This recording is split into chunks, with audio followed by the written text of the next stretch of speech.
setiap jam, setiap detik, setiap menit Tuhan Yesus. Sepanjang hidup kami Bapa, Engkau menyertai kami Tuhan Yesus. Kami perlu Engkau Bapa di setiap perjalanan kehidupan kami. Kami perlu Engkau Bapa di setiap waktu kehidupan kami Tuhan Yesus.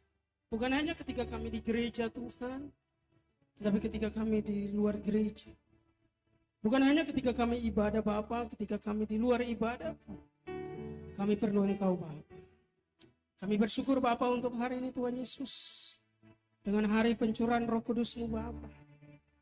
Mengalirlah kuasa-Mu memenuhi kami semua di tempat ini Tuhan Yesus. Dan kami percaya Bapa, mungkin saat ini kami yang lemah Tuhan berikan kekuatan. Yang sakit Tuhan berikan kesembuhan. Yang berbeban berat Tuhan berikan kelegaan. Yang dalam masalah Tuhan berikan jalan keluar. Yang dalam pergumulan Tuhan berikan jawab. Karena kami percaya Tuhan Yesus, kami punya Allah yang dahsyat.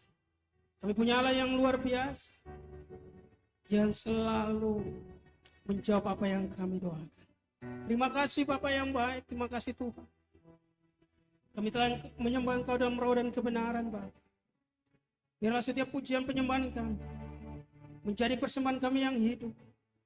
Persembahan kami yang berkenan kepada-Mu dalam nama Tuhan Yesus. Terima kasih Bapa yang baik. Dan saat ini kami siap untuk mendengar kebenaran firman-Mu Bapa. Biarlah firman-Mu menjadi berkat bagi kami. Firman-Mu menolong kami Bapa. Firman-Mu memulihkan kami Tuhan Yesus. Firman-Mu mengubahkan setiap kehidupan kami Bapa. Sehingga semakin hari kami berubah. Bahkan kami menghasilkan buah-buah kebenaran. Terima kasih Bapa yang baik. Kami bersyukur dan berterima kasih Bapa. Haleluya. Amin. Silakan duduk Bapak Ibu yang dikasihi Tuhan Yesus. Berikan puji-pujian, berikan penghormatan bagi Tuhan, berikan tepuk tangan bagi Tuhan yang luar biasa. Salam semuanya. Di mana kabarnya? Luar biasa, puji nama Tuhan. Hari ini saya akan berbicara mengenai gaya hidup umat Allah. Gaya hidup umat Allah. Mungkin di Bapak Ibu sudah ada kertas ya, ada outline khotbah yang sudah ada. Boleh dibuka dan di situ dikatakan gaya hidup umat Allah. Kita buka dalam 1 Petrus pada pasal yang kedua ayat yang ke-9. Dalam perjanjian baru 1 Petrus pada pasal yang kedua ayat yang ke-9.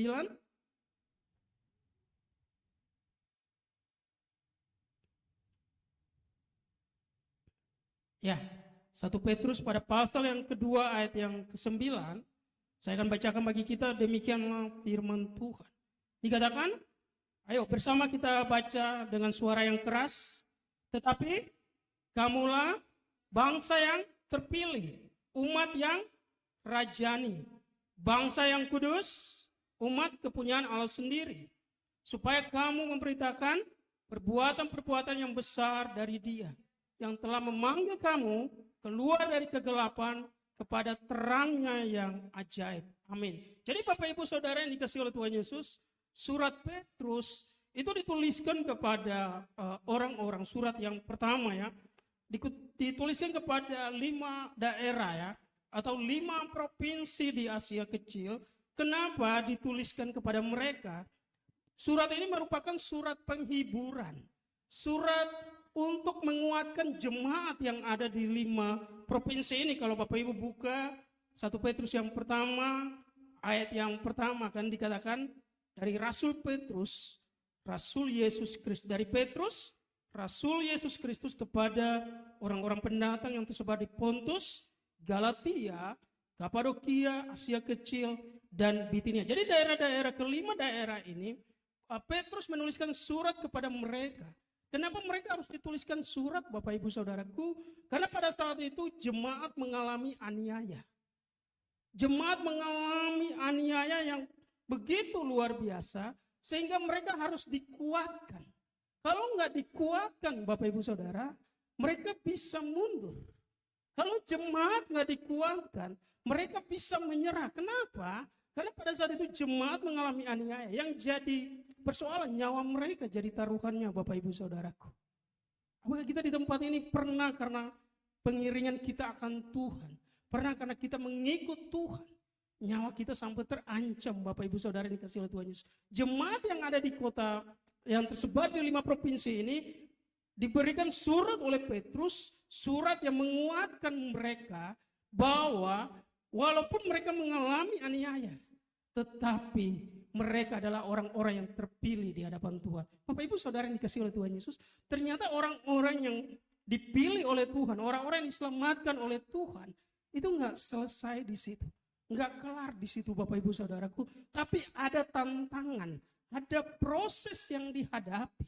Supaya apa? Supaya jemaat Tuhan menjadi dewasa.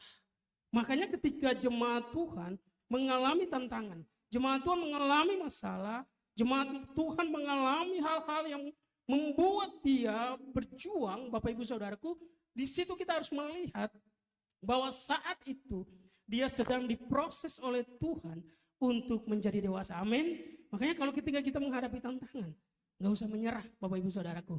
Ketika kita mengalami proses, nggak usah menyerah, tetap kuat dalam Tuhan. Jadi Petrus menuliskan kepada kelima orang-orang yang ada di 5 provinsi ini, dikatakan, tetapi kamulah bangsa yang terpilih, umat yang rajani, bangsa yang kudus, umat kepunyaan Allah sendiri, supaya kamu memberitakan perbuatan-perbuatan yang besar dari Dia yang telah memanggil kamu keluar dari kegelapan kepada terangnya yang ajaib. Jadi Bapak Ibu Saudara yang dikasihi oleh Tuhan Yesus, orang yang sudah percaya kepada Tuhan Yesus, orang yang sudah percaya kepada Tuhan Yesus, dikatakan kita atau orang Kristen adalah bangsa yang terpilih, umat imamat yang rajani. Kalau kita flashback kembali ke perjanjian lama, enggak semua orang bisa datang kepada Tuhan.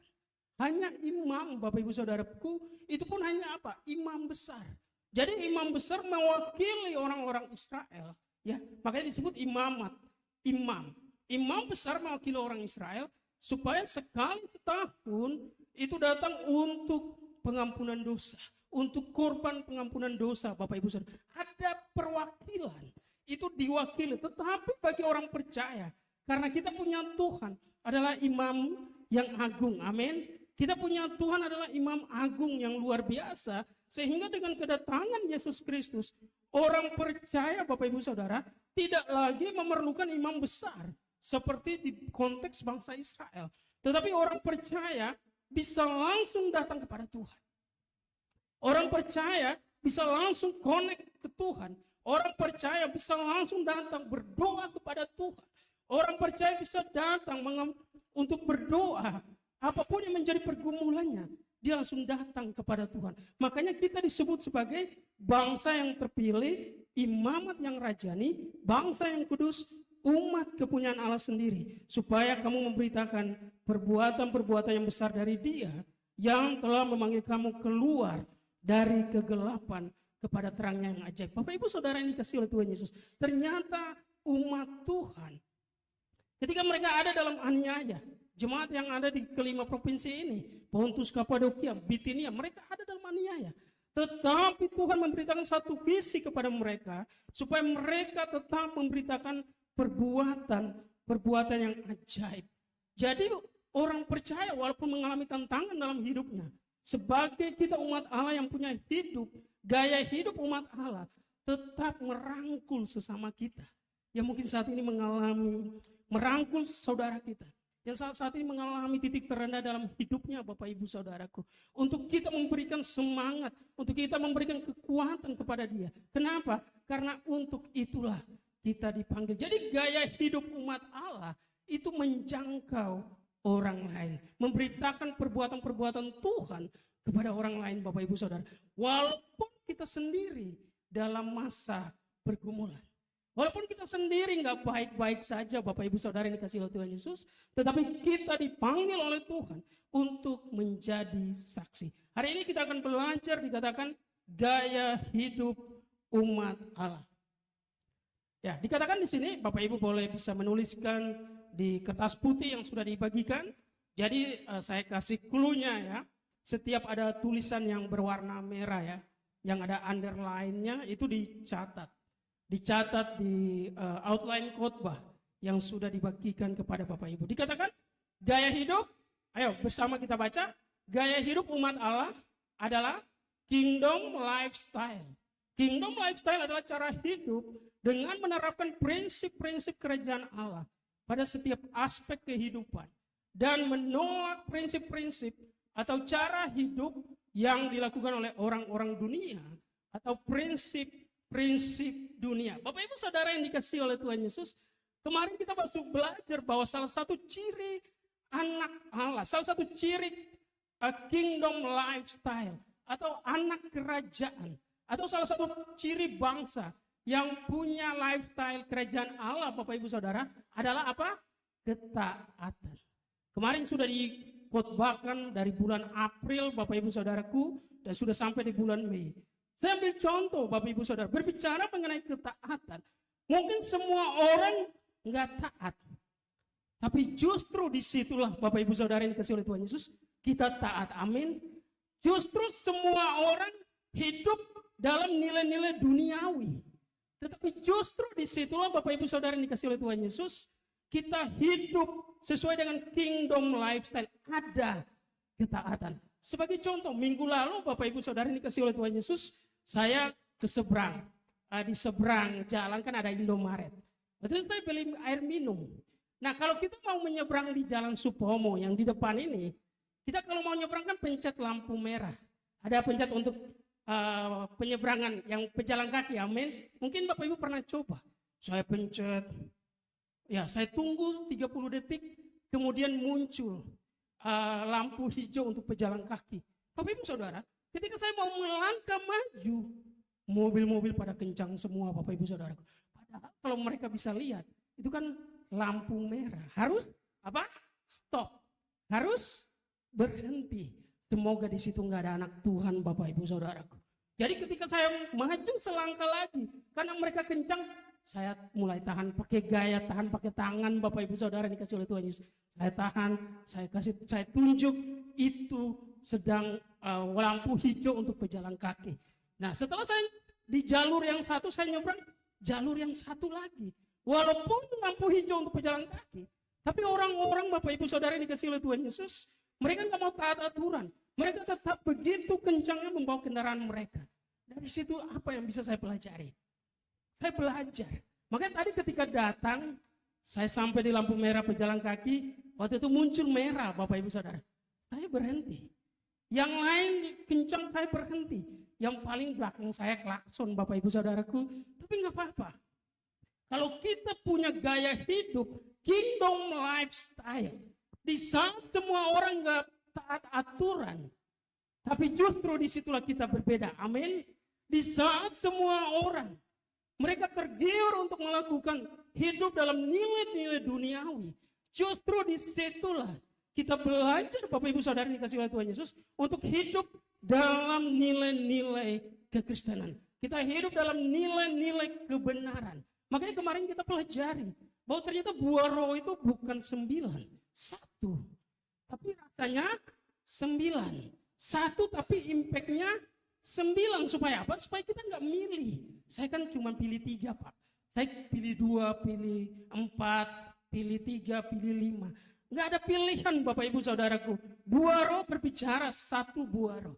Tapi dampaknya 9. Makanya Bapak Ibu Saudara yang dikasih oleh Tuhan Yesus, anak Tuhan itu harus berbeda. Makanya hari ini kan kita memperingati apa hari? Pentakosta. Pentakosta itu begini. Saya ceritakan sejarahnya biar Bapak Ibu bisa tahu. Dalam konteks Ibrani, Pentakosta dalam konteks orang Yahudi, Pentakosta itu berbicara mengenai hari ucapan syukur. Jadi ada kan biasanya kalau di Amerika ada ya Thanksgiving. Karena Bapak Ibu ikuti ya, kalau ada Thanksgiving, kalau nggak salah di Sulawesi Utara juga ada hari ucapan ya, disebut ucapan terima kasih atau ucapan syukur. Nah, seperti orang Yahudi juga punya ucapan yang sama, yaitu hari Pentakosta. Itu dirayakan 7 minggu setelah Paskah. Hari ke-50 pas disebut Pentakosta. Makanya yang benar itu sebutnya Pentakosta, Bapak Ibu Saudara, bukan Pantekosta. Penta 5. Makanya kan ada namanya apa? Pentagon. Tapi kan sudah jadi kesalahan salah kaprah secara umum, jadi orang-orang selalu mengatakan Pantekosta. Tapi yang benar adalah Pentakosta. Nah, Pentakosta dalam konteks Kristen adalah hari ke-50 setelah Yesus bangkit dari antara orang mati. Mau kita coba hitung. Ketika Yesus bangkit dari antara orang mati, berapa hari Yesus menampakkan diri di bumi, Bapak Ibu? Berapa? 40 hari. Terima kasih, Bu. Luar biasa, sangat ikuti. Nah, setelah 40 hari menampakkan diri di bumi, kemudian 10 hari kemudian ya menampakkan diri, kemudian Yesus berapa? Naik ke surga, Bapak Ibu Saudara. Kita peringati hari kenaikan Yesus tanggal 9 Mei kemarin. 10 hari kemudian, pas 50, disebut sebagai hari Pentakosta. Atau kalau dalam konteks Kristen, disebut sebagai hari pencurahan Roh Kudus. Coba kita buka dalam Kisah Para Rasul pada pasal yang kedua. Kisah Para Rasul pada pasal yang kedua, ya, pada ayat yang ke-9. Mulai dari ayat yang ke-8 saya bacakan bagi kita semua. Bagaimana mungkin kita masing-masing mendengar mereka berkata-kata dalam bahasa kita sendiri, yaitu bahasa yang kita pakai di negeri asal kita. Kita orang Partia, Media, Elam, penduduk Mesopotamia, Yudea, Kapadokia, Pontus dan Asia, Frigia dan Pamfilia, Mesir dan daerah Libya yang berdekatan dengan Kirene. Pendatang-pendatang dari Roma, baik orang Yahudi maupun penganut agama Yahudi, orang Kreta dan orang Arab. Dikatakan kita mendengar mereka berkata-kata dalam bahasa kita tentang perbuatan-perbuatan besar yang dilakukan Allah. Jadi Bapak Ibu Saudaraku, ketika peristiwa Pentakosta di Yerusalem, orang-orang Yahudi sedang merayakan ucapan terima kasih. Makanya mereka bawa gandum biasanya. Oke, kalau Bapak Ibu ingat di gereja-gereja yang beraliran mainstream, gereja-gereja Protestan yang mainstream, biasanya kalau Pentakosta itu bawa hasil. Ya, di daerah Bapak Ibu Saudaraku bawa padi, bawa hasil bumi untuk dilelang, kemudian masuk ke kas gereja. Nah, orang Yahudi membawa gandum, mereka membawa hasil-hasil pertanian mereka. Dan itu dirayakan serempak di Yerusalem. Bahkan di Israel, Bapak Ibu Saudara. Jadi begitu ramainya, begitu banyak orang yang datang. Dan kemudian apa yang terjadi? Pencurahan Roh Kudus. Itu ada ribuan orang yang datang pada saat itu, Bapak Ibu Saudara. Dan di antara ribuan orang ini, Petrus kemudian berkhotbah. Berapa orang bertobat? 3.000 orang bertobat. Dan dari ke-3.000 orang ini, ada juga orang-orang yang jadi dari Pontus, Kapadokia, Bitinia, yang dimana Petrus menuliskan surat kepada mereka, Bapak Ibu Saudara yang dikasihi oleh Tuhan Yesus. Artinya sebagai orang percaya. Kembali ke slide yang pertama. Dikatakan kalau kita punya kingdom lifestyle. Bapak Ibu Saudaraku, kita bukan hanya berusaha sendiri. Kita bukan hanya untuk menghidupi nilai-nilai kebenaran. Bukan cuma kekuatan kita sendiri. Tapi ada Roh Kudus yang mendorong kita. Amin. Ada Roh Kudus yang mendrive kita. Ada Roh Kudus yang men-trigger kita. Ada Roh Kudus yang membantu kita. Ada Roh Kudus yang menguatkan kita. Sehingga Bapak Ibu Saudaraku, kita bisa menghidupi nilai-nilai atau prinsip-prinsip kerajaan Allah. Atau ikut melakukan kebenaran firman Tuhan. Jadi orang yang punya kingdom lifestyle, ya, gaya hidup kerajaan Allah, Bapak Ibu Saudara. Kembali lagi, dia punya ketaatan. Amin. Di saat semua orang gak taat, dia tetap taat. Ada satu ilustrasi yang sangat memberkati Bapak Ibu Saudara. Dikatakan begini, Yesus mau masuk ke hidup kita. Kemudian, biasanya kalau ada tamu, biasanya ke ruang mana Bapak Ibu Saudara? Ruang tamu ya. Kemudian si tuan rumah mempersiapkan ruang tamunya dengan luar biasa. Tetapi kemudian Yesus datang. Yesus nggak masuk ke ruang tamu Bapak Ibu Saudara. Yesus masuk ke mana? Ke ruang tidurnya. Dan kemudian Yesus ingin berkata, saya mau memulihkan engkau di ruang tidurmu. Apa yang ingin dipulihkan Bapak Ibu Saudaraku?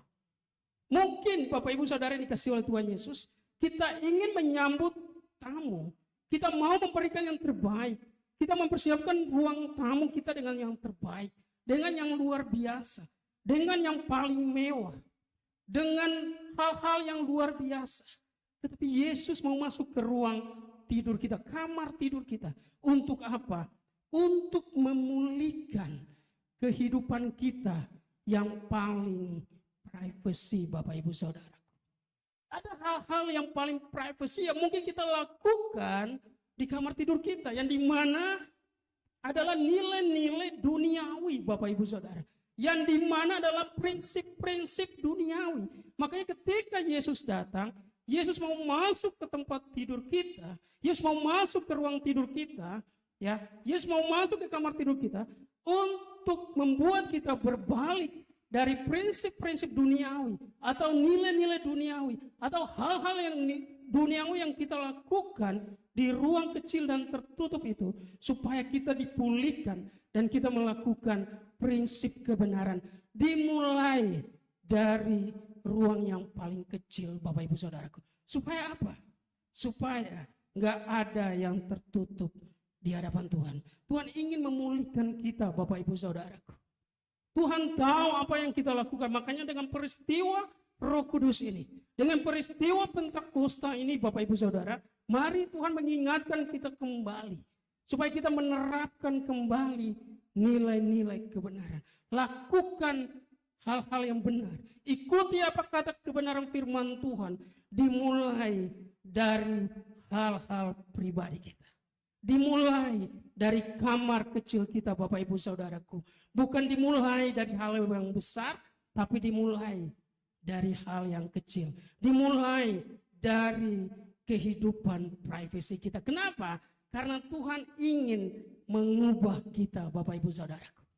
Tuhan ingin supaya kita punya kingdom lifestyle. Ketaatan dimulai dari ruangan yang paling kecil. Ruangan yang paling kecil di rumah kita. Makanya Bapak Ibu Saudara dikatakan di slide berikutnya, bagaimana gereja dapat menerapkan prinsip-prinsip kerajaan Allah. Dikatakan yang pertama, tahapan dikatakan menyadari status sebagai imam dan raja. Dikatakan sebagai imam dan raja, Bapak Ibu boleh mengikutinya, bisa menuliskan di slide khotbah. Sebagai imam dan raja, Tuhan menginginkan kita untuk memerintah di bumi, yaitu di bangsa dan kota kita. Kita buka dalam Wahyu pada pasal yang pertama ayat yang ke-6.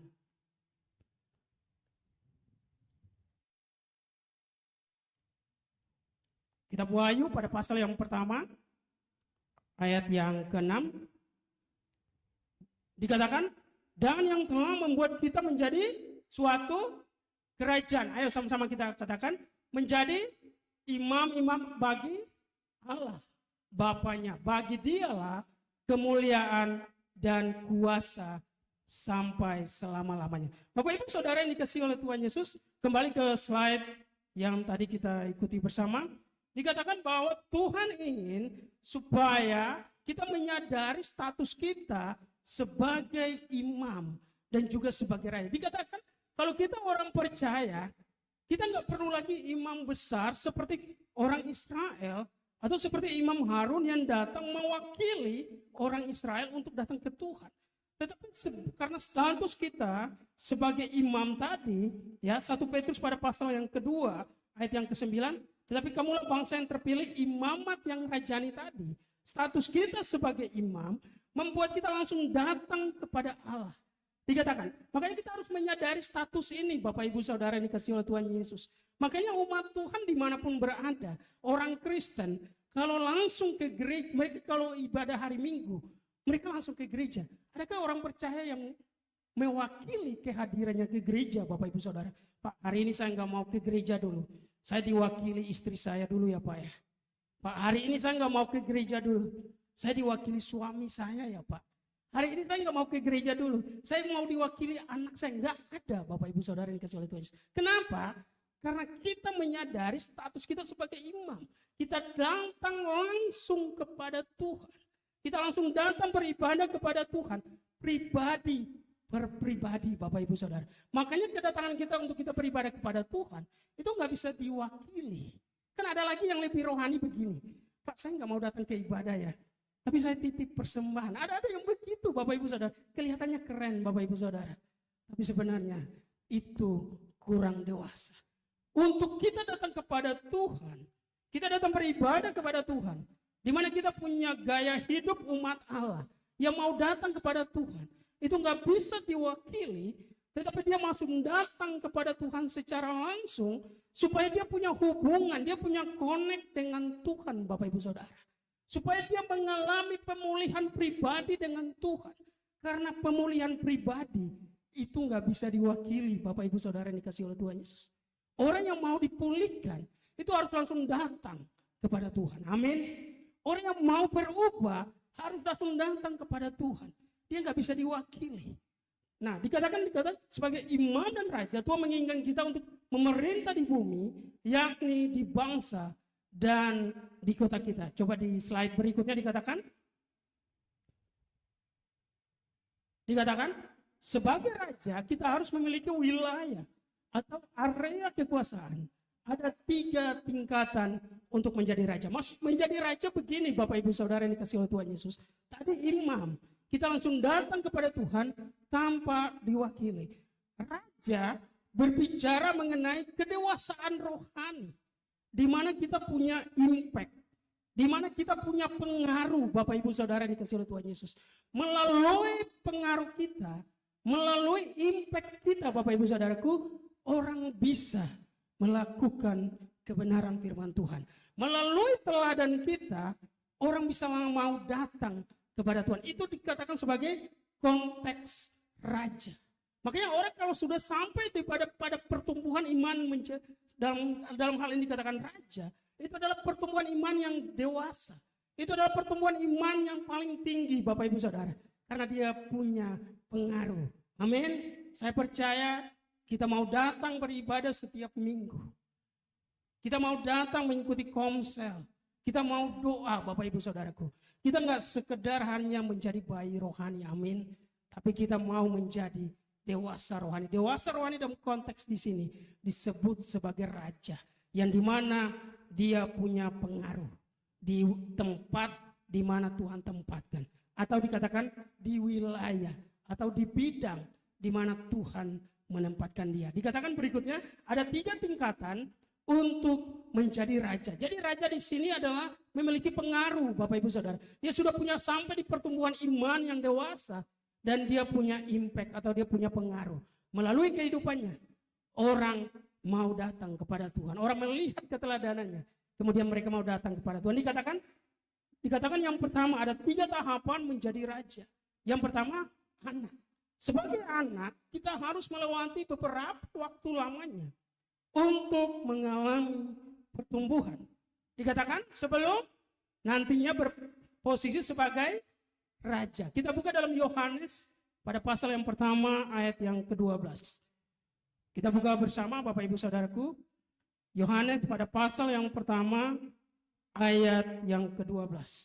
Di sini dikatakan, tetapi ayo kita baca bersama, tetapi semua orang yang menerimanya berinya kuasa supaya menjadi anak-anak Allah, yaitu mereka yang percaya dalam namanya. Bapak Ibu Saudara yang dikasihi oleh Tuhan Yesus, ternyata untuk menjadi raja, untuk menjadi orang yang punya pengaruh, tahapan pertama dia harus menjadi anak. Kembali ke slide yang tadi kita ikuti. Dikatakan dia harus menjadi anak. Anak, dia harus melewati beberapa waktu untuk mengalami pertumbuhan. Dan Bapak Ibu tahu, anak yang mau bertumbuh dia harus minum apa? Susu, Bapak Ibu Saudaraku. Makanya orang yang sampai pada konteks anak, itu makanannya masih ringan, Bapak Ibu Saudara. Itu makanannya masih susu. Makanannya belum keras, Bapak Ibu Saudaraku. Makanannya masih enak. Kenapa? Karena itu dipicu supaya dia bisa mengalami, dia cepat bertumbuh. Makanya kalau ada anak balita minum susu terus Bapak Ibu Saudara, dia cepat gemuk ya, gemoy Bapak Ibu Saudara ya. Cepat mengalami pertumbuhan. Kenapa? Karena makanannya susu Bapak Ibu Saudaraku. Setiap hari dia diberikan susu terus. Nah, dalam konteks anak, pertumbuhan iman yang anak, ini adalah pertumbuhan iman yang pertama. Ingat baik, ini adalah pertumbuhan iman yang pertama Bapak Ibu Saudaraku. Makanya orang-orang yang ada dalam posisi pertumbuhan iman anak, makanan mereka ringan, susu Bapak Ibu Saudara. Sekali diminum langsung ditelan Bapak Ibu Saudaraku, sukanya yang ringan-ringan aja. Sukanya khotbah yang ringan Bapak Ibu Saudaraku. Tapi kalau khotbahnya keras, khotbahnya menegur Bapak Ibu Saudaraku, dia bisa tersinggung. Kenapa? Dia masih dalam konteks sebagai anak yang mau mengalami pertumbuhan. Makanya ada ilustrasi seorang anak kecil Bapak Ibu Saudara. Dia ketika dia melihat pesawat yang sedang terbang. Kemudian dia katakan kepada bapaknya, pesawatnya kecil sekali ya. Dan kemudian sama bapaknya dibawa ke airport, ke bandara Bapak Ibu Saudara, ke landasan pacu. Kemudian si bapaknya bertanya begini, coba lihat pesawatnya. Dia katakan, karena dari jarak dekat, makanya pesawatnya besar. Bapak Ibu Saudara yang dikasihi oleh Tuhan Yesus. Terkadang kita melihat Tuhan itu dari kejauhan. Makanya kita melihat Tuhan dalam konteks pertemuan kita sebagai anak, kita melihat Tuhan itu jauh. Tuhan itu kecil Bapak Ibu Saudaraku. Kenapa? Bukan Tuhannya yang kecil, kitanya yang terlalu jauh. Jarak kita ke Tuhan jauh. Kehidupan kita jauh dari Tuhan Bapak Ibu Saudara. Makanya kita melihat Tuhan kecil. Tetapi ketika kita belajar untuk mendekat kepada Tuhan, seperti anak kecil ini diajak oleh bapaknya, oleh bokapnya Bapak Ibu Saudara ke bandara. Dan ketika dia melihat pesawat di landasan pacu, jaraknya dekat Bapak Ibu Saudara. Dia katakan, pesawat itu besar. Bapak Ibu Saudaraku, kita bisa melihat Tuhan yang besar ketika kita dekat padanya. Amin. Kita bisa melihat Tuhan yang dahsyat ketika kita punya hubungan dekat dengan Tuhan. Kita bisa melihat Tuhan yang menolong kita. Kita melihat Tuhan yang luar biasa. Makanya ada lagunya, aku punya Tuhan yang besar. Ketika kita begitu dekat dengan Tuhan. Makanya di sini bukan masalah Tuhannya, tapi masalah kedekatan kita Bapak Ibu Saudaraku. Orang-orang yang punya pertumbuhan anak, yang masih dalam konteks anak Bapak Ibu Saudaraku, dia melihat Tuhan dari jauh. Kenapa? Masih ringan, masih susu Bapak Ibu Saudara, masih dibentuk pelan-pelan. Dan belum bisa dikasih makanan keras Bapak Ibu Saudara. Tapi orang yang sudah sampai pada pertumbuhan dewasa, walaupun itu makanan keras, dia akan melihat Tuhan dari dekat. Apapun pergumulannya, dia belajar melihat Tuhan dari dekat. Dia punya hubungan yang dekat dengan Tuhan. Sehingga dari situ dia punya kesaksian, Tuhan Maha Penolong. Amin. Dia punya kesaksian, Tuhanlah yang menyertakan kehidupannya. Bukan masalah jarak, bukan masalah Tuhan itu jauh. Tapi terkadang Bapak Ibu Saudaraku, jarak kita sama Tuhan yang terlalu jauh. Tetapi dari proses kita belajar dari pertumbuhan anak ini, kita belajar untuk melihat Tuhan. Kita belajar untuk connect dengan Tuhan. Untuk punya hubungan dekat dengan Tuhan. Di slide berikutnya dikatakan, dalam Efesus pada pasal yang keempat, ayat 14. Kata anak menggunakan kata asli nepios, ini dalam bahasa Yunani, yang digambarkan sebagai anak yang masih muda. Dan yang masih muda diombang-ambingkan oleh berbagai pengajaran. Makanya anak-anak muda, Bapak Ibu Saudaraku, mereka belum stabil. Anak-anak muda itu apa? Mereka masih labil. Makanya anak muda jangan langsung kasih makanan keras Bapak Ibu Saudara. Prosesnya pelan-pelan saja. Kan ada lagunya, pelan-pelan saja. Sama anak muda, pendekatan sama anak muda, pelan-pelan Bapak Ibu Saudara. Kenapa? Mereka belum stabil seperti orang tua. Mereka belum stabil seperti orang dewasa. Tetapi mereka masih labil, diombang-ambingkan. Bapak Ibu Saudara ini kasih oleh Tuhan Yesus. Makanya ketika saya juga waktu masa remaja, masa muda, ibu saya atau nyokap saya bilang begini, yang penting saya sudah kasih tahu. Mau ikut apa enggak, yang penting saya sudah kasih tahu. Dan itu saya ingat terus Bapak Ibu Saudaraku.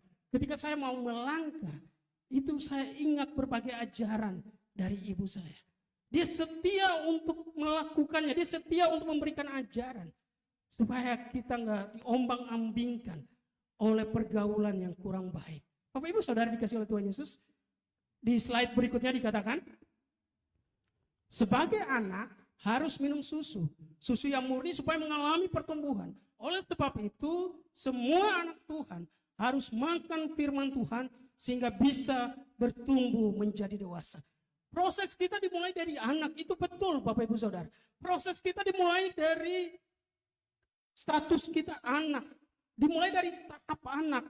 Tetapi dikatakan di sini, katakan kita diberi minum susu, makanan yang murni, supaya kita mengalami pertumbuhan. Jadi orang percaya, jangan sampai mereka stuck di anak, Bapak Ibu Saudaraku. Mereka hanya sampai stop di anak. Mereka nggak bertumbuh lagi. Mereka hanya sampai di posisi anak, tetapi mereka nggak bertumbuh dewasa. Tetapi dikatakan, oleh sebab itu semua anak Tuhan harus menghidupi firman Tuhan supaya mereka bisa bertumbuh menjadi dewasa. Bapak Ibu Saudara dikasih oleh Tuhan Yesus, kalau kita cek akan kehidupan kita, sudah berapa tahun kita mendengar khotbah? Khotbah bukan hanya dari mimbar HGC, Bapak Ibu Saudara. Bapak Ibu bisa lihat di YouTube, Bapak Ibu bisa ada di berbagai gereja. Coba kita merenungkan kembali kehidupan kita. Sudah berapa tahun? Sudah berapa khotbah yang kita dengar? Dan sudah berapa yang kita lakukan dalam kehidupan kita? Makanya ada seorang hamba Tuhan, ketika dia hamba Tuhan ini umurnya sudah senior, saya nggak sebut sudah tua Bapak Ibu Saudara, senior. Dan kemudian hamba Tuhan ini dalam 1 bulan dia khotbah. Khotbahnya sama. Minggu pertama, minggu kedua khotbahnya sama. Mungkin orang katakan gini, mungkin karena sudah senior mungkin lupa. Minggu ketiga khotbahnya sama lagi Bapak Ibu Saudara. Kemudian majelis gereja atau pengurus gereja, mereka mulai nggak tenang Bapak Ibu Saudara. Minggu keempat sama lagi khotbahnya. Kemudian ada setelah ibadah biasa seperti kita juga lagi ngopi-ngopi. Kemudian ada seorang ibu katakan begini, Pak, kok bulan ini khotbahnya sama? Dari minggu pertama, minggu kedua, minggu ketiga, minggu keempat. Bapak lupa? Saya nggak lupa Bu. Pertanyaan saya, sudah dilakukan belum? Bapak Ibu Saudara yang dikasih oleh Tuhan Yesus, bukan seberapa banyak kita dengar khotbah. Kita dengar khotbah dan kehidupan kita sudah lama, betul. Tetapi yang menjadi pertanyaan, apakah kita sudah melakukannya? Makanya untuk kita bisa bertumbuh mulai dari status anak sampai dewasa, kita harus melakukan firman Tuhan setiap hari. Amin. Ingat, kingdom lifestyle, taat pada kebenaran firman Tuhan. Di saat semua orang gak taat, kita tetap. Makanya hari-hari ini Bapak Ibu Saudara, saya melihat ada satu fenomena, saya nggak tahu di daerah Jakarta Selatan, saya nggak sebut Jakarta Selatan, tapi banyak tempat yang saya lewatin. Itu orang sepertinya enjoy dengan lawan arah. Saya nggak tahu di tempat Bapak Ibu, tapi beberapa jalan yang saya lewati, orang kayak nikmati untuk lawan arah Bapak Ibu Saudara. Biasanya motor, tapi ada juga mobil yang saya lihat Bapak Ibu Saudaraku. Dan biasanya orang yang lawan arah lebih galak dari orang yang taat aturan Bapak Ibu Saudaraku. Mungkin Bapak Ibu pernah melihatnya di tempat yang lain. Nah di sini saya belajar untuk saya tetap belajar mengikuti kebenaran firman Tuhan, karena kita adalah ambasadornya Tuhan. Kita adalah punya kingdom lifestyle. Di saat banyak orang berbondong-bondong lawan arah, mereka menerobos aturan Bapak Ibu Saudaraku, kita tetaplah anak Tuhan yang ikut aturan. Amin. Makanya kalau saya lagi bawa kendaraan di tol, biasanya kalau kita masuk tol ada kan garis marka darurat. Saya ingat, saya lihat baik-baik Bapak Ibu, jangan sampai ban mobil saya injak. Karena kalau kena itu bisa kena tilang ternyata. Karena di tempat saya ketika saya masuk tol, Karena saya masuk tol yang sama ulang-ulang, sudah banyak yang ditilang. Kenapa? Karena injak marka darurat. Ibu saudara yang dikasih oleh Tuhan Yesus, anak Tuhan menghidupi kebenaran firman Tuhan. Anak Tuhan yang dewasa mengikuti kebenaran firman Tuhan dan juga taat pada aturan di mana kita berada. Amin. Kita berada di Indonesia. Kita taat pada aturan yang ada di negara kita tercinta. Supaya negara kita maju, Bapak Ibu Saudara. Makanya dari situ saya belajar, saya melihat banyak orang yang lawan arah, saya baru bisa merenungkan, kenapa Singapura maju? Kenapa negara tetangga kita maju, Bapak Ibu Saudara? Karena nggak ada yang lawan arah, Bapak Ibu Saudaraku. Saya waktu di sana, saya lihat dari lampu merah, kemudian lampu hijau, ya lampu kuning, lampu hijau ya. Saya lihat kendaraan ketika baru lampu hijau, mereka sudah pelan-pelan. Kalau di kita, lampu kuning, maksudnya pelan-pelan, mereka sudah hati-hati. Mereka pelan-pelan menuju marka supaya mereka bisa stop ketika lampu merah. Kalau di tempat kita kan beda, Bapak Ibu Saudara. Kalau kuning berarti siap-siap seperti di sirkuit. Kita mulai balap, Bapak Ibu Saudara. Makanya tiba-tiba merah, kita rem mendadak. Kita nggak tahu di belakang kita bisa tabrakan beruntun. Bapak Ibu Saudara yang dikasih oleh Tuhan Yesus. Ternyata kita belajar gaya hidup kingdom lifestyle ini. Kalau kita pahami dengan baik, dimanapun kita akan menjadi berkat, amin. Di kota, di manapun Tuhan akan memberkati kita. Makanya di kedua dikatakan yang pertama tadi pertumbuhan iman kita sebagai anak. Yang kedua sebagai putra yang dewasa. Di slide berikutnya dikatakan secara rohani seorang putra dewasa adalah putra yang sudah kuat dalam menerima pengajaran firman Tuhan. Bapak Ibu Saudara yang dikasih oleh Tuhan Yesus, kalau seorang raja ketika dia mau supaya anaknya melanjutkan, pangeran itu melanjutkan di kepemimpinannya sebagai raja. Bapak Ibu Saudara, pangeran, anak raja, itu pendidikannya keras, Bapak Ibu Saudara. Itu prosesnya keras, pembentukannya keras. Kenapa? Karena dia akan melanjutkan suksesi sebagai raja. Makanya kalau Bapak Ibu pernah nonton film mengenai Yusuf, ketika dia ada di Mesir, Bapak Ibu Saudara, dia adalah seorang pangeran. Dia belajar, kemudian dia belajar ilmu pengetahuan, dia belajar ilmu perang, Bapak Ibu Saudara. Karena dia harus dipersiapkan supaya nanti ketika dia dewasa, Bapak Ibu Saudaraku, dia bisa melanjutkan tugas yang diberikan. Makanya dikatakan di sini, seorang putra dewasa adalah putra yang sudah kuat dalam menerima pengajaran firman Tuhan. Dan itu kita sebagai anak, kita minum susu, Bapak Ibu Saudara. Sampai kepada putra yang dewasa, dikatakan makanannya mulai keras. Makanannya mulai keras untuk harus dikunyah, Bapak Ibu Saudaraku, dengan gigitan yang begitu keras. Supaya apa? Supaya kita kuat. Orang kalau makanan minum susu itu cepat lapar. Makanya kan mie instan sama nasi padang beda, Bapak Ibu. Orang kalau makan mie instan 1 jam kemudian lapar. Coba kalau makan nasi padang, Bapak Ibu Saudara. Wah, sudah pada lapar semua di sini. Makan nasi padang cepat. Ketika dia makan, ya walaupun paket yang 12.000, karena di tempat saya ada paket yang 12.000, Bapak Ibu, kita bisa bertahan 3 sampai 4 jam. Kita nggak lapar. Artinya pertumbuhan putra yang dewasa, ketika dia menerima firman Tuhan setiap hari, dia mendengar firman Tuhan setiap hari, dan ada pertumbuhan dari tahap anak menjadi putra yang dewasa. Dan ketika ada pertumbuhan, ingat baik, dia punya kekuatan, amin. Seperti orang yang makan mie instan tadi, dia nggak punya kekuatan, berat 1 jam kemudian lapar. Tapi orang yang makan nasi, makanan yang keras, Bapak Ibu Saudara, dia akan kuat dan kemudian dia mengalami pertumbuhan. Di bagian yang ketiga dikatakan, setelah putra yang dewasa, seorang yang, ya dikatakan, slide sebelumnya dikatakan, ya dikatakan setelah dari tahap anak menjadi putra yang dewasa, dia kemudian menjadi raja. Raja di sini dalam konteks apa, Bapak Ibu Saudara? Dia sampai pada pertumbuhan iman dan kemudian dia punya pengaruh. Dari orang akan melihat kehidupannya. Orang akan melihat keteladanannya. Dan orang akan terpengaruh untuk mengikuti setiap teladannya. Ayo kita baca bersama. Kalau Bapak Ibu bisa baca dari tengah atau juga dari belakang, dikatakan selain melewati fase-fase pertumbuhan, kita dapat menjadi raja ketika kita menemukan panggilan Tuhan dalam diri kita dan kemudian mengetahui area mana yang Tuhan percayakan kepada kita, agar prinsip-prinsip kerajaan Allah bisa ditegakkan. Bapak Ibu Saudara yang dikasihi oleh Tuhan Yesus, pertumbuhan iman dimulai dari anak tadi, dimulai dari anak, kemudian anak yang dewasa atau putra yang dewasa, kemudian dia sampai kepada raja. Dan sampai konteks raja, Bapak Ibu Saudara, dikatakan tadi, semua orang boleh gak mau hidup dalam kebenaran, tetapi dia tampil berbeda. Amin. Dia sampai pada tahap konteks raja.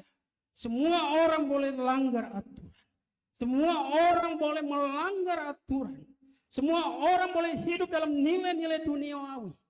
Tetapi kalau dia sampai pada pertumbuhan iman level raja, Bapak Ibu Saudara, karena dia punya impact, dia punya pengaruh, dia sudah sampai pada tahap pertumbuhan ini, dia tetap kuat dalam Tuhan. Dia tetap bertumbuh dan itu dilakukan konsisten, Bapak Ibu Saudara. Dia bertumbuh setiap hari terus menerus, dan akibat pertumbuhannya orang melihat dia berbeda, dan kemudian karena berbeda ini orang tertarik untuk mengikuti teladannya. Bapak Ibu Saudara yang dikasihi oleh Tuhan Yesus, untuk sampai kepada tahap pertumbuhan raja itu gak gampang. Itu membutuhkan proses fase-fase pertumbuhan. Makanya kan orang percaya dikatakan lebih dari pemenang. Orang yang lebih dari pemenang, Bapak Ibu Saudara, ketika dia jatuh, dia bangkit lagi, amin. Tapi kalau orang yang gak punya mental lebih dari pemenang, ketika dia jatuh terus, dan dia gak mau bangkit lagi. Mungkin hari ini Bapak Ibu Saudara yang dikasihi oleh Tuhan Yesus, kita masih ada di proses pertumbuhan anak. Hari ini kita proses pertumbuhan putra yang dewasa. Atau juga hari ini kita sudah sampai pada pertumbuhan raja, di mana kita menjadi berkat di lingkungan di mana Tuhan tempatkan kita. Di mana kita menjadi berkat di bidang yang Tuhan percayakan kepada kita. Makanya kalau sudah sampai pertumbuhan raja, Bapak Ibu Saudara, dia hidupnya jujur, Bapak Ibu Saudara dikasihi oleh Tuhan Yesus. Dia hidupnya sesuai dengan kebenaran firman Tuhan. Contoh, orang yang sudah sampai di pertumbuhan iman raja, ketika dia berjualan, Bapak Ibu Saudara, harganya 10.000. Siapapun yang datang tetap jual 10.000. Kan gak tergantung plat nomor. Kan ada orang-orang yang begini, Bapak Ibu Saudara. Ketika dia berjualan, contohlah di luar Jakarta. Ketika dia berjualan, ketika orang-orang yang datang adalah plat nomor daerah tersebut, harganya normal. Coba kalau plat nomor dari Jakarta atau Jabodetabek, bisa dinaikin 2-3 kali lipat, Bapak Ibu Saudara. Anak-anak Tuhan yang punya mental raja, yang imannya sudah sampai pada level raja, Bapak Ibu Saudara. Kalau dia berjualan, dia jujur, amin. Kalau dia bekerja dengan jujur. Kalau dia bekerja dengan semangat. Siapapun pekerjaan yang diberikan, dia tetap punya integritas, Bapak Ibu Saudara. Kenapa? Dia sudah sampai pada tahap raja. Makanya kalau orang yang sudah sampai pada tahap ini, Bapak Ibu Saudara, ini kasih oleh Tuhan Yesus, dia tahu panggilannya di bidang apa. Dan dia akan melakukannya dengan sepenuh hati. Dia akan belajar untuk jujur, Bapak Ibu Saudara. Dia akan melakukan kejujuran. Dia akan berintegritas, Bapak Ibu Saudaraku. Makanya pelayanan yang sampai pada level raja, Bapak Ibu Saudara, kita terus belajar untuk berintegritas. Kita terus belajar untuk kita disiplin, Bapak Ibu Saudaraku. Jangan sampai 2 tahun yang lalu kita telat ibadah. Tahun ini juga kita telat ibadah. Kita nggak berubah, Bapak Ibu Saudara. Level kita masih anak, masih minum susu. Level kita masih putra yang dewasa. Bapak Ibu Saudara, kalau level kita nggak naik dari anak sampai putra yang dewasa sampai pada raja, kita nggak bisa bertumbuh, Bapak Ibu Saudara.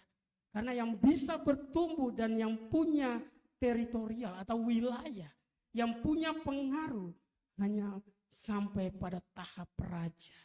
Makanya kalau kita mau maju, mari belajar untuk sampai pada tahap ini. Dikatakan di sini, Kapan, di slide berikutnya, kapan jemaat Tuhan menjadi raja? Dikatakan ini terjadi ketika kita dapat mengambil alih setiap wilayah yang Tuhan percayakan kepada kita. Seperti itu Bapak Ibu Saudara. Di bidang yang Tuhan percayakan kepada kita, kita hidup jujur.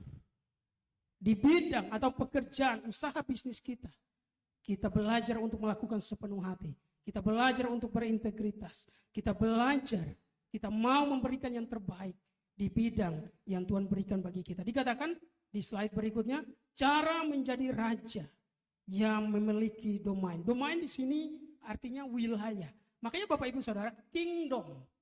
Kerajaan dalam bahasa Inggris artinya, dalam bahasa Inggris kingdom. King atau raja. Dom, ya. Dom atau domain, wilayah. Makanya raja itu dia punya wilayah Bapak Ibu Saudara. Orang yang punya jabatan, dia harus punya wilayah. Kalau nggak bisa dikatakan kingdom. Raja nggak bisa dikatakan raja kalau dia nggak punya wilayah. Dikatakan di sini, cara menjadi raja yang memiliki domain atau wilayah atau bidang di mana Tuhan percayakan kepada dia, harus hidup seperti Yesus. Prinsip hidup superior. Bapak Ibu Saudaraku, dikatakan prinsip hidup superior. Dikatakan kenapa orang percaya harus prinsip hidupnya adalah prinsip inferior. Superior Bapak Ibu Saudaraku, bukan inferior. Dikatakan begini, kenapa anak Tuhan prinsip hidupnya harus superior? Kenapa? Karena kita mau mendapatkan yang terbaik. Orang kalau mau mendapatkan yang terbaik, dia nggak bisa inferior Bapak Ibu Saudara. Dikasih kepercayaan, kayaknya saya nggak bisa deh. Kayaknya Bapak Ibu Saudara. Tapi kalau orang punya prinsip superior, ya, ketika dikasih kepercayaan, dia akan melakukan sepenuhnya. Makanya firman Tuhan katakan begini, kenapa anak Tuhan itu dia harus punya prinsip superior, karena kita ini buatan Allah, Bapak Ibu Saudara. Ya, kita ini buatan Allah yang dipercayakan Allah untuk melakukan hal-hal yang besar. Makanya anak Tuhan dia harus superior. Makanya mungkin prinsip superior begini. Mungkin di luar sana orang nggak bisa mengampuni Bapak Ibu Saudara. Tapi kalau orang punya prinsip superior, karena Roh Kudus memberikan kekuatan, dia bisa mengampuni. Kenapa Bapak Ibu Saudara? Kita harus mengampuni. Makanya ada firman Tuhan mengatakan begini. Kebenaran itu akan memerdekakan kita. Setiap kebenaran yang kita imani Bapak Ibu Saudara, itu akan memerdekakan kita. Contoh, ketika kita mau mengampuni orang lain, kita merdeka dari apa? Kita merdeka dari sakit hati. Kita merdeka dari kebencian Bapak Ibu Saudara. Makanya kenapa di luar sana banyak teror? Karena ada kebencian. Makanya mereka belajar untuk mengampuni Bapak Ibu Saudara. Nah, orang-orang yang punya prinsip superior, dia belajar untuk mengampuni supaya bukan untuk orang lain diubahkan, tapi dia diubahkan. Dia dimerdekakan dari sakit hati, dimerdekakan dari kebencian, dimerdekakan dari rasa dendam Bapak Ibu Saudara. Kalau dia sudah bebas, dikatakan dia mengalami kemerdekaan. Makanya banyak orang Bapak Ibu mungkin wow badannya six pack keren, rajin olahraga. Saya juga suka olahraga Bapak Ibu Saudara. Walaupun gak lari kencang ya pelan-pelan.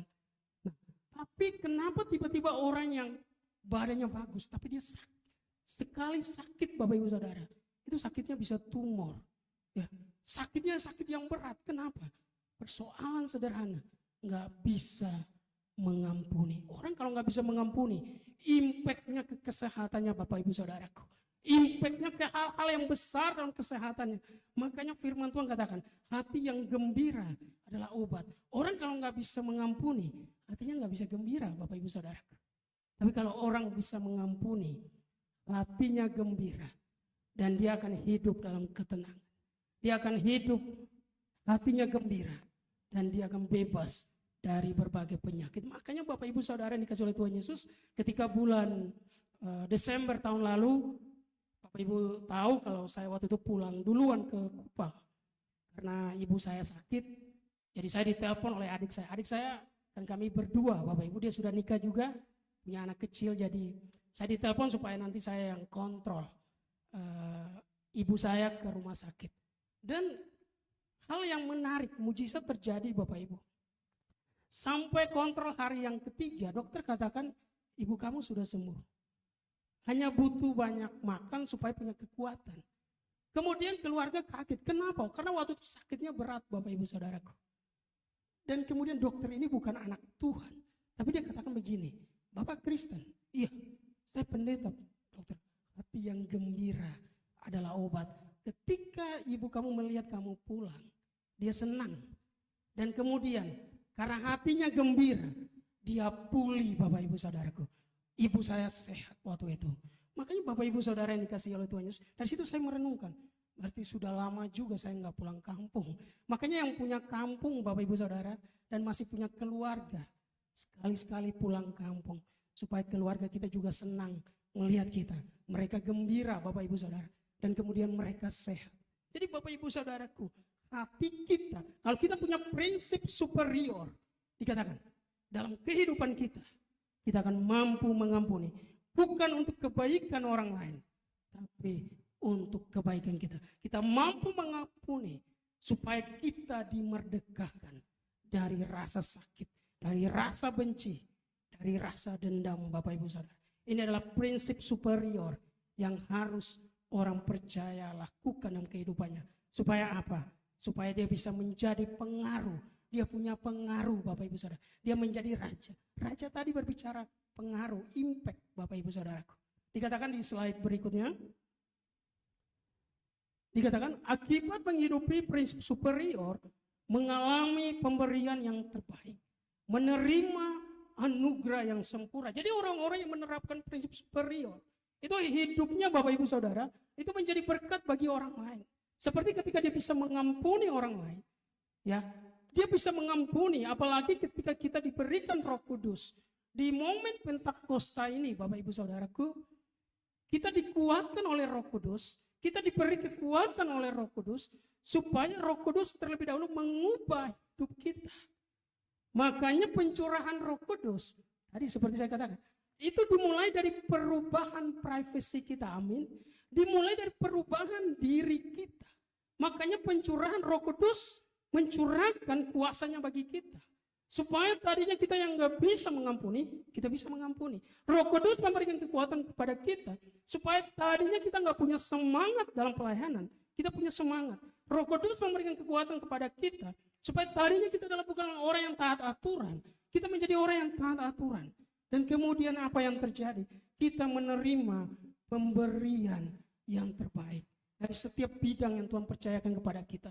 Makanya ketika ada cerita sama teman hamba Tuhan, dia bercerita, ada jemaatnya mengatakan begini, Pak, kalau saya ikut kontrak, karena dia adalah seorang kontraktor, saya ikut kontrak dalam bidang ini, saya harus kasih, dalam tanda kutip, saya nggak tahu di bidang apa, tapi dengan cara prinsip duniawi, dia harus memberikan suap Bapak Ibu Saudara. Tetapi kemudian sang hamba Tuhan mengatakan begini, kalau kamu memberikan suap, nanti di kontrak nomor 2 dan seterusnya, kamu akan terus begitu. Tetapi coba, kamu hanya kasih doa, berdoa Bapak Ibu Saudara. Dan kemudian dia mengikuti apa yang dikatakan oleh hamba Tuhan tersebut, dia berdoa. Dan apa yang terjadi? Dia memenangkan tender tersebut. Orang-orang yang punya prinsip superior Bapak Ibu Saudaraku, dia terus hidup dalam kebenaran firman Tuhan. Walaupun di sisinya Bapak Ibu, walaupun di sekelilingnya orang-orang mau hidup dalam ketidakbenaran, dia tetap mau hidup benar di hadapan Tuhan. Kenapa? Kembali lagi, prinsip superior yang Tuhan berikan bagi kita untuk mengubah kita dimulai dari hal pribadi kita. Mungkin hari ini Bapak Ibu Saudaraku, kita punya pergumulan pribadi. Hari ini kita punya pergumulan, hal-hal pribadi yang Tuhan pulihkan dalam kehidupan kita. Mari kita bawa kepada Tuhan di momen Pentakosta ini. Kita bawa pergumulan kita kepada Tuhan. Saya mau berubah. Tuhan, ubahkan saya di momen Pentakosta ini. Saya mau jadi lebih baik lagi. Saya mau dari level anak, naik dari putra yang dewasa, kemudian sampai pada level raja. Dan ketika sampai pada level raja, kita punya pengaruh untuk menjadi berkat bagi orang lain. Di sini dikatakan, ketika ada banyak orang terpengaruh dengan pola hidup kita yang mementingkan kebenaran, kejujuran, integritas, dan keadilan, saat itulah kita sedang berperan sebagai raja atas komunitas dan wilayah kita. Jadi ketika kita sudah sampai pada konteks raja, tahap raja, kita memiliki pengaruh dalam kehidupan kita. Kita memiliki impact, gaya hidup umat Allah. Apalagi dalam momen Pentakosta ini Bapak Ibu Saudara. Bukanlah gaya hidup yang biasa-biasa. Tetapi gaya hidup yang memiliki pengaruh, amin. Gaya hidup umat Allah. Bukanlah gaya hidup yang rata-rata Bapak Ibu Saudara. Tapi gaya hidup yang di atas rata-rata. Makanya orang percaya, kalau mau melakukan sesuatu, dia harus memberikan yang excellent Bapak Ibu Saudara. Enggak usah mediocre, enggak usah yang rata-rata. Makanya firman Tuhan katakan begini. Kalau kamu, orang lain, kalau kamu dituntut untuk berjalan 2 mil. Berjalanlah 2 mil. Artinya apa? Tuhan mau kita memberikan di atas rata-rata. Kalau kita mau sampai pada tahap raja tadi Bapak Ibu Saudaraku, supaya kita punya integritas, lakukan sesuatu yang Tuhan percayakan dalam kehidupan kita. Jangan lakukan dengan mediocre. Jangan lakukan dengan rata-rata. Tapi lakukan dengan excellent. Maka kita akan sampai pada gaya hidup umat Allah. Sampai pada level iman raja dalam kehidupan kita. Makanya di momen Pentakosta ini, Tuhan mengingatkan kita semua Bapak Ibu Saudaraku. Mari kita punya gaya hidup umat Allah. Yang bukan hanya pada tahap anak. Bukan hanya pada putra yang dewasa. Tetapi sampai kepada raja. Yang punya pengaruh, yang punya impact, yang menjadi berkat dimanapun Tuhan percayakan kepada kita. Mari saya ajak kita bangkit berdiri Bapak Ibu Saudaraku di momen Pentakosta ini.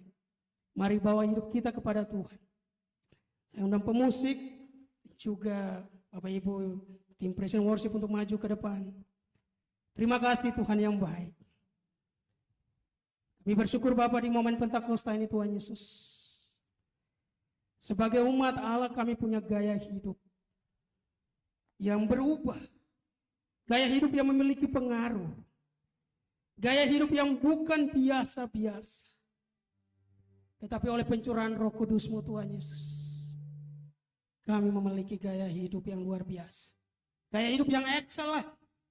Gaya hidup yang punya pengaruh dimanapun Tuhan tempatkan kami. Kami menjadi berkat dimanapun Tuhan tempatkan kami. Mari angkat tangan kita di hadapan Tuhan. Terima kasih Tuhan.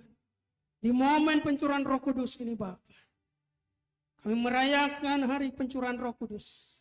Yang setiap tahun kami rayakan. Bukan hanya lalu begitu saja Bapak. Tetapi Tuhan, momen ini menjadi starting point untuk kami mulai bertumbuh. Dari makanan yang ringan, dari susu, dari makanan yang keras supaya kami memiliki daya tahan yang kuat. Kami memiliki mental superior dalam kehidupan kami. Karena kami percaya orang yang memiliki mental superior, Tuhan akan memberkatinya terus menerus. Terima kasih Bapak yang baik. Lawat anak-anak-Mu dalam nama Tuhan Yesus. Baik yang hadir dalam ibadah onsite, yang hadir dalam ibadah online. Lawat kami semua. Supaya kami sampai pada tahap raja. Kami bukan hanya anak kecil. Kami bukan hanya level anak iman kami. Bukan hanya level putra yang dewasa. Tapi sampai pada level raja di mana kami punya pengaruh. Kami punya integritas. Kami hidup dalam kebenaran, dalam kejujuran. Berkati kami semua Bapak. Terima kasih Bapak yang baik. Mari bersama kita katakan Roh Kudus Kau hadir di sini.